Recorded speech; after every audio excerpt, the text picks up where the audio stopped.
questions. Let's start with English questions. Anybody?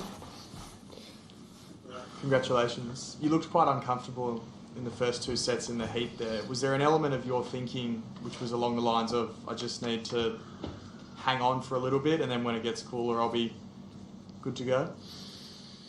Yeah, you could say so. I mean, I was looking forward to have the full shade on the stadium.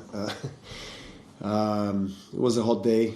Obviously, we started with a 16 or 17 minute first game, which took a lot out of us, both players, and very close first set. Just physically grueling rallies, and he was making me uncomfortable on the court because he was very aggressive. He served great, and he was staying close to the line, taking the ball early, making me run, and I was oftentimes on the back foot, so credit to him for playing really well. And you could see that he had a clear game plan and he was really sharp. So it was definitely a struggle, for me to play the first couple sets. And then I think in the third, things started to come together. I started to swing through the ball better, started to feel better on the court, and serve also. I wasn't serving well at all first two sets, and then third and fourth, great. I think I maybe even served more aces than him, which was a surprising stat considering he's got one of the best serves around. So that made my life easier on the court. Obviously, winning my service games, slightly easier, so to say. Cruising through and then putting pressure on his service game. So, but the way I played in the third and fourth is something that I'm really, really pleased with. Yeah. Can I ask you a scheduling question? There's potentially, again, another late finish tonight. So is it, even it could be a possible advantage for you, is it fair from a sporting integrity point of view for the tournament? And what further changes, what do you think should be done? What kind of advantage will I have? I mean, we have 2 days, so it's not much of an advantage. I see that I see there. I mean, we're playing semifinals on Friday, so plenty of time for whoever wins that match tonight to recover. Scheduling has become a hot topic, so to say. We talked about it. I think a few matches ago, I talked about it on the press conference, and I couldn't give a really clear answer to that because it's really up to Grand Slams and our respective tours to think about the ways to accommodate both male and female players in a proper way, so we have no late finishes.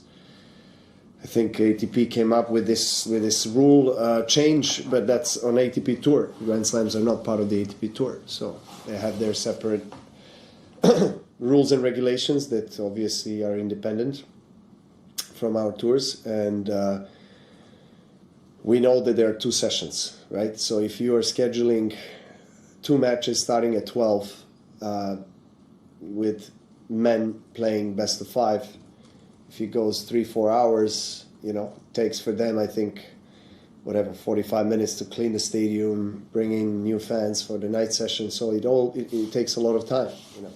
And Coco Gauff played a long match today. I played a very long match today, and then you have the night session starting 2 hours after they were scheduled, after the time they were scheduled. So not ideal, obviously not great also for Sinner and Rublev. I'm sure that they are not happy with the potential start of whatever. I don't know how the match of Sabalenka is going, but you never know. I mean, they could even start at midnight. So, we've seen in the past some late finishes, and I know for the crowds and for the tournament, in a way, it's kind of exciting to see a 4 a.m. finish, a 3 a.m. finish. I was part of some of those,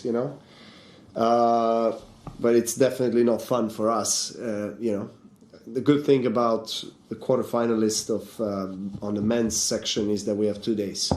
So I think that's plenty of time to get a good sleep and recover. But yeah, I get your point. Look, there are different ways to address this. Maybe scheduling less matches on the center court, doing it in one session, which is most likely not going to happen because every session carries a lot of economical value for them. So of course they are going to communicate it, and try to that way and try to get as many people for different sessions. And TV broadcasting there's a lot of elements that are in play. You know, TV broadcasting that pays a lot of money to the tournament and sponsors the tournament. So obviously, you know, in the end of the day, they are the ones drawing the line and saying, you know, we want to see this player at that session, or etc. You know, even though, of course, I mean, Craig Tiley here, who's a great person, and I respect him a lot, and he's always trying to do his best for the players. You know, he's a tournament director, and you know, he's obviously trying always to communicate with players and take their opinions in consideration. But you know, TV broadcasting channels have the biggest power. We know that, which is not unusual, because you know, they're the ones that are giving us the stage as well, the platform to reach out to millions of people around the world, which is great for us. So, yeah, it's hard to say what the best scenario is in this case.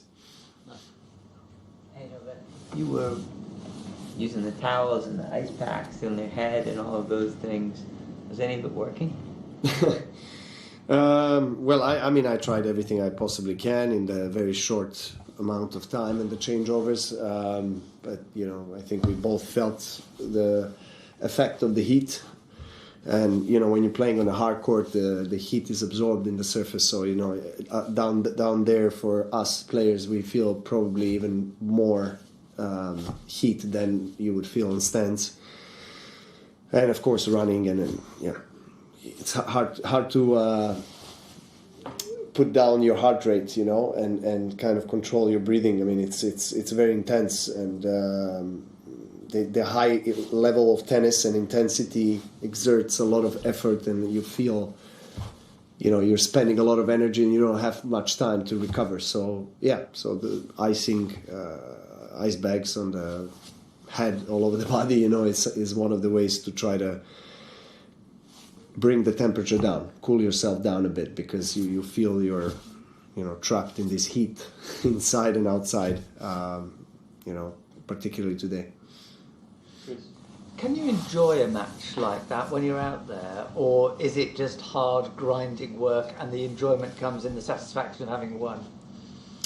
I actually said that to my team right after the match. I said that this match was not an enjoyable match for me at all. You know, of course I'm proud to overcome the kind of challenge and obstacles, and I'm of course pleased to win, but it was not enjoyable at all. It was really suffering, a lot of suffering in every aspect. But you know, you have days like that where you just have to accept it and face the circumstances and try to make the most out of it.